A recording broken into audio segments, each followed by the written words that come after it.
Before one of the most important interviews of my life, I remember standing in front of the mirror, trying to convince myself that I belonged in the room. I wasn't practicing answers, and I wasn't reviewing my resume. I was fighting fear.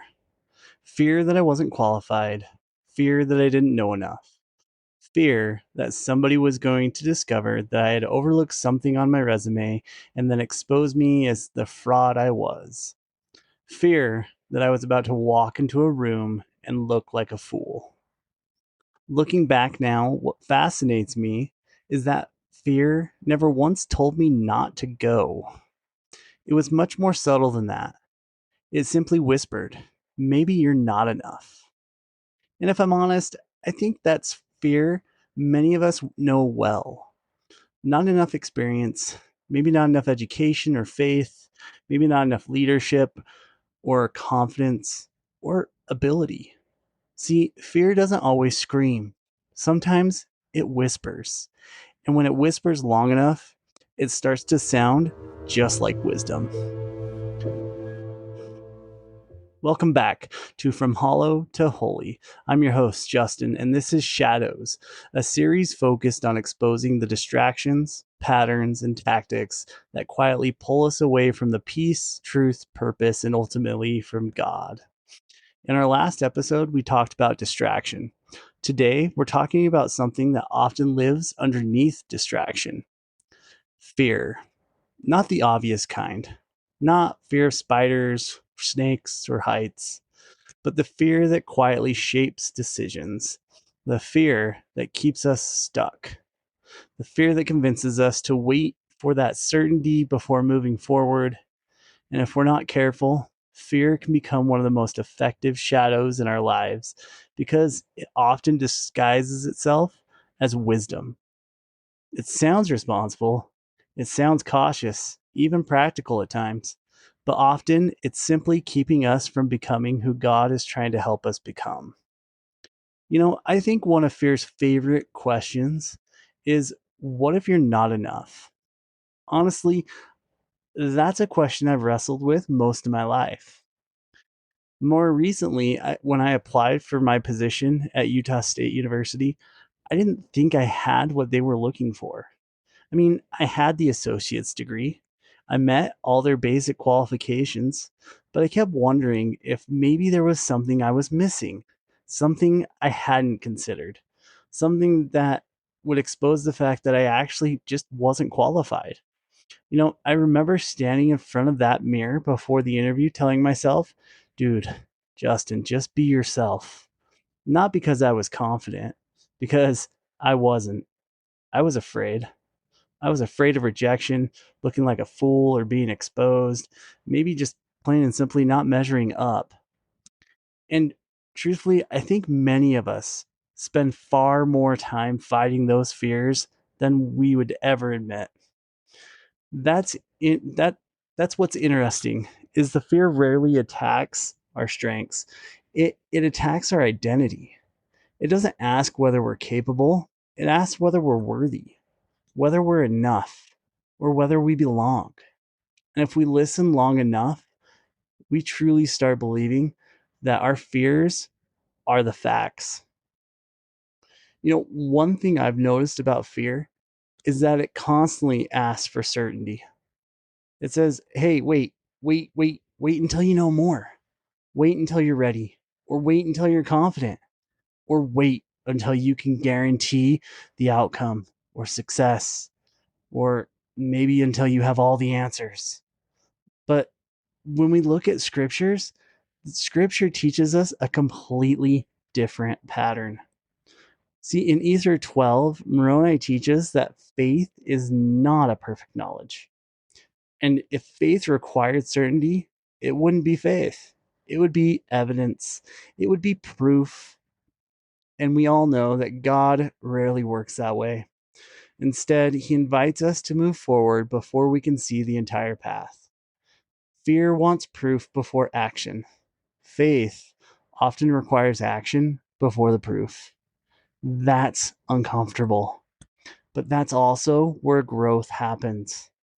One of my favorite verses in Ether 12 is verse 6. Ye receive no witness until after the trial of your faith. Think about that for a moment. The witness comes after. The confirmation comes after. The growth comes after. And the confidence builds only after that trial of faith. So fear says, show me first, then I'll move. Faith says, let's move. Trust that God will show me the way. That's a completely different mindset. And honestly, it's one I still struggle with today. See, the scriptures are filled with people who had every reason to be afraid. Nephi was one of my favorite examples. Imagine being told to build a ship, not repair one, not sell one, just build one. You don't have any experience building one. You don't have a blueprint.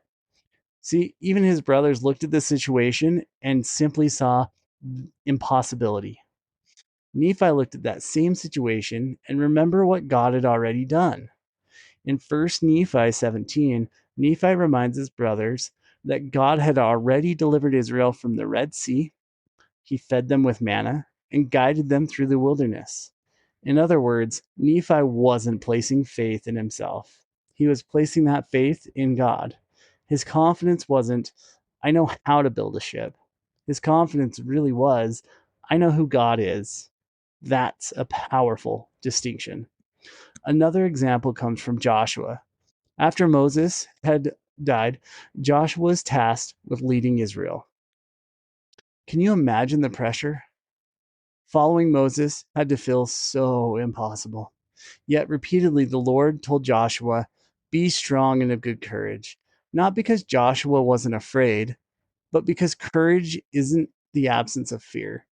It's choosing to move forward despite it. And then there's Peter. Peter stepped out of the boat and walked on water. For a moment, he did the impossible.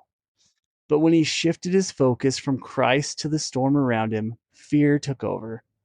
How often do we start moving forward in faith only to become overwhelmed by all the reasons something might not work? Fear narrows our vision. Faith expands it. See, during the interview, they asked me a question that could have easily changed everything. They asked what I had thought about their program. And I remember thinking, do I play it safe? Or maybe it's, maybe I should just tell them what they want to hear, you know? Or what if I tell them what I actually believe? And what I believed was pretty simple and straightforward.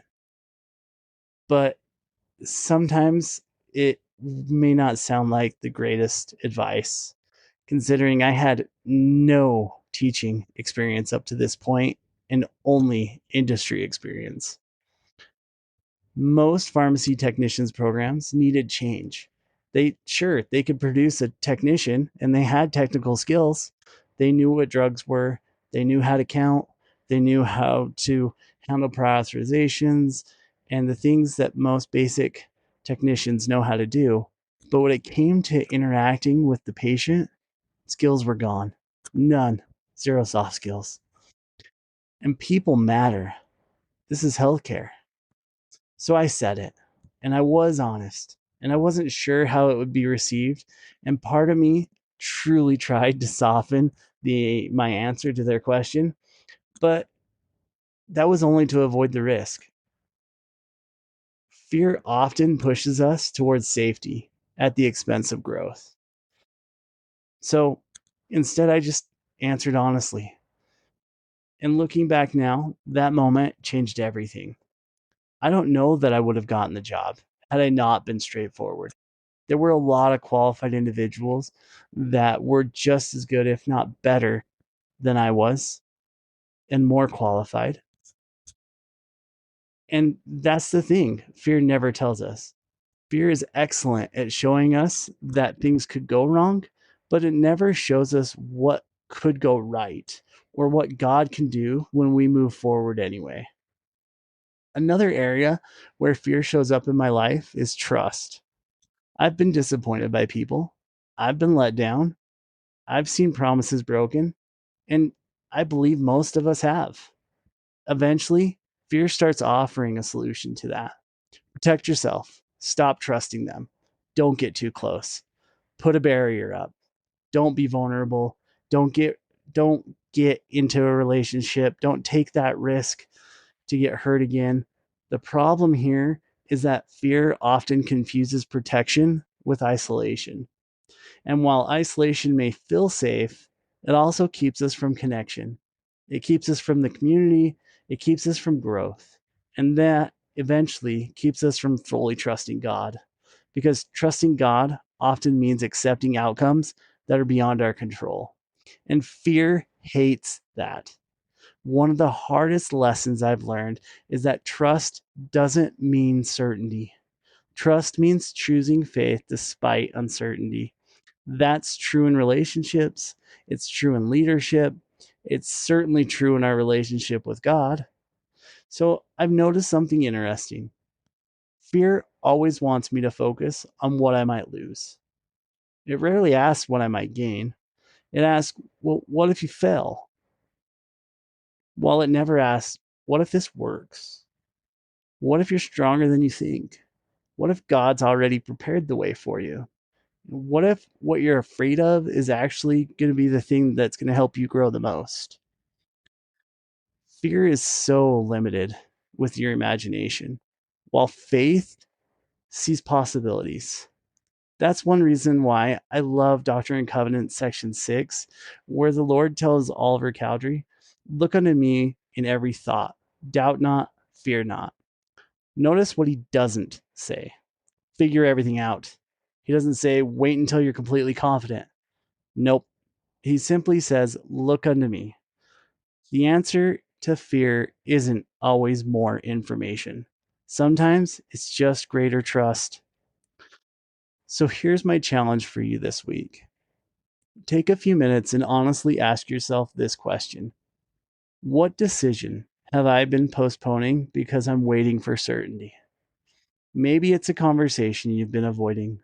Maybe it's calling you have hesitated to accept, or it's a goal that you're putting off. Maybe it's just forgiveness. Maybe it's something that you've started that you felt that you haven't finished or carried on because you just lack the know-how. Don't focus on every obstacle. Don't focus on every possible outcome. Instead, just identify one next step. Just one. Then ask yourself, what would faith do next? Not what would fear do, not what your anxiety would do, not what would doubt would do. What would faith do next? And once you've identified that step, take it. Not because you're certain, not because you're guaranteed success, but because growth rarely happens while we're standing still. The goal this week is not to eliminate fear. The goal is to stop letting fear make your decisions. Looking back, I don't know where I'd be today if fear had won in that interview. I don't know that I'd even still be working in pharmacy. I don't know that I would have a pathway built for students, or if they would even have opportunities that they now have. And that's what fear never tells us. Fear is so excellent at showing us everything that could go wrong, but it never shows us what God can do when we move forward anyways. So maybe the question isn't, am I enough? Maybe the question is, am I willing to trust God with the next step? Because fear asks for certainty, faith asks for movement. Fear asks for guarantees, faith asks for trust.